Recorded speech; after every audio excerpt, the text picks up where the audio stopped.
سلام به شما دوستان عزیزم. بریم که با هم دیگه امروز میخوایم یه گل رز کار کنیم. توی این اجرا نکته اول اینه که شما باید تصمیم بگیرید که این کار رو میخواین کارتریجی کار کنید یا میخواید اول تیرگی رو کاش کنید و بعد برید سراغ سایه پردازی. هر دو روش درسته.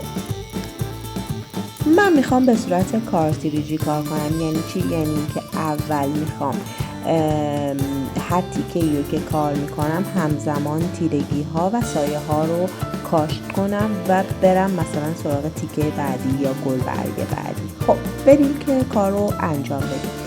اول شما باید تیره ترین قسمت اون تیکه‌ای که میخواین کار کنید رو کاشت کنید و بعد از اینکه تیرگی رو کاشت کردین خاکستری که متوسط‌تر رو کاشت کنید و بعد خاکستری های روشنتون رو.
به صورت خیلی کم رنگ لاین های اولیه رو با سوزن RL3 میندازم. اگر کارتون درشتره میتونین با RS3 هم بندازین.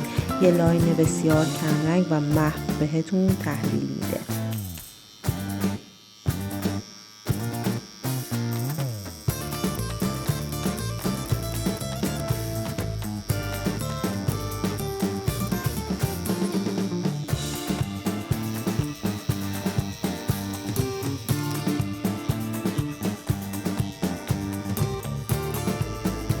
با رنگ خاکستری متوسط سایه پردازیتون رو انجام بدید و مد نظر داشته باشین که حتما حرکت پانجولی و سایه‌تون در جهت فرم باشه. یعنی ببینید فرمتون ازتون چه سایه‌ای میخواد و دقیقاً در جهت اون فرم سایه پردازیتون رو انجام بدید.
تو این کار من چون استنسیلم خیلی کم رنگ افتاده و خیلی زود پاک کردم که بتونم کار رو اجرا کنم، اصلا کار مشخص نیست. من هم دارم طراحی میکنم و همزمان با طراحی تیرگی رو کاش میکنم. بچه‌ها این که ما الزاماً لاین میذاریم، یعنی طراحی اولیه‌مون رو کاش میکنیم، الزاماً یعنی لاین نه، یعنی شما تیره ترین قسمت های کار رو شناسایی کنید و اونها رو بگذارید و بعد برید جلوتر و خاکستریاتون رو کاشت کنید. پس اول تیره ترین قسمت ها رو، حالا میخواد لاین باشه میخواد سطح باشه، فرقی نمیکنه، شما اون تیرگی رو بگذارید مثلا توی همون گلبرگ یا برگ یا حالا هر چی که هست، بعد برید سراغ خاکستری.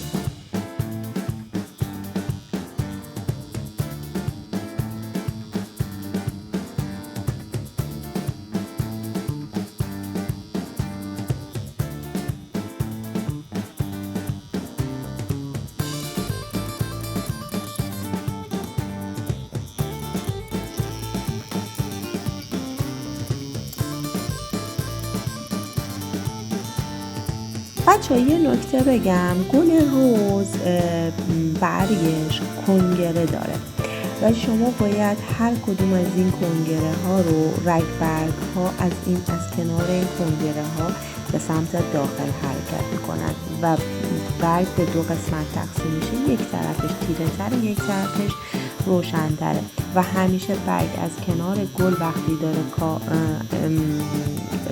کار میشه، چون گل روی برگ قرار داره کناره های برگ تیره تره. این سه تا نکته رو اگر در نظر بگیرید خیلی راحت میتونید برگتون رو اجرا کنید.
دوستان عزیزم لطفاً حمایت فراموش نشه.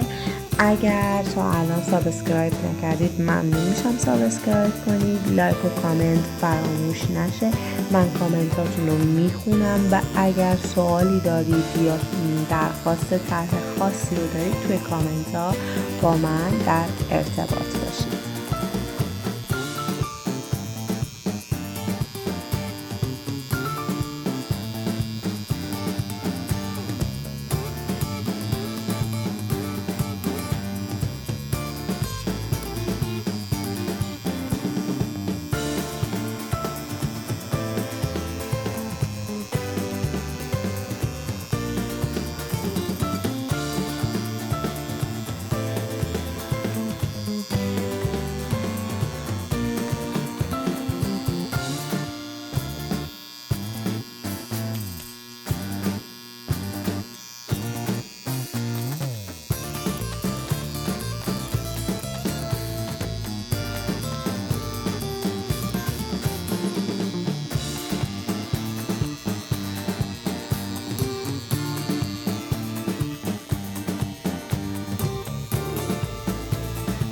لطفاً دوستان کمی توی سکوت دوباره به کار کردن من دقت کنید، یادتون نره که من توی این ویدیو هم سرعت کار رو افزایش دادم. پس ببینید الان چقدر من دارم آرومتر از این کار میکنم که شما حرکت دست من رو خیلی یواش دارید میبینید، خیلی اسلو موشن دارید میبینید، در صورتی که سرعت ویدیو 2 برابر شده.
خب دوستان، اینجا من کمی مرکز گل رو دارم طراحی میکنم. با توجه به اینکه کامل مرکز گل یه مقدار محو شده، حالا اشکالی نداره، خودمون طراحی میکنیم. مرکز گل رو کار میکنم. فردا توی ویدیو فردا میخوام طریقه این نشستن گلبرگ‌ها کنار همدیگه و پیدا کردن مخروط وسط گل رز رو آموزش بدم. پس ویدیو فردا رو فراموش نکنید، همراه من همچنان بمونید تا سورپرایز های بعدی. امیدوارم که از دیدن این ویدیو هم بهره کافی رو برده باشید. دوستتون دارم. خدا نگهدار.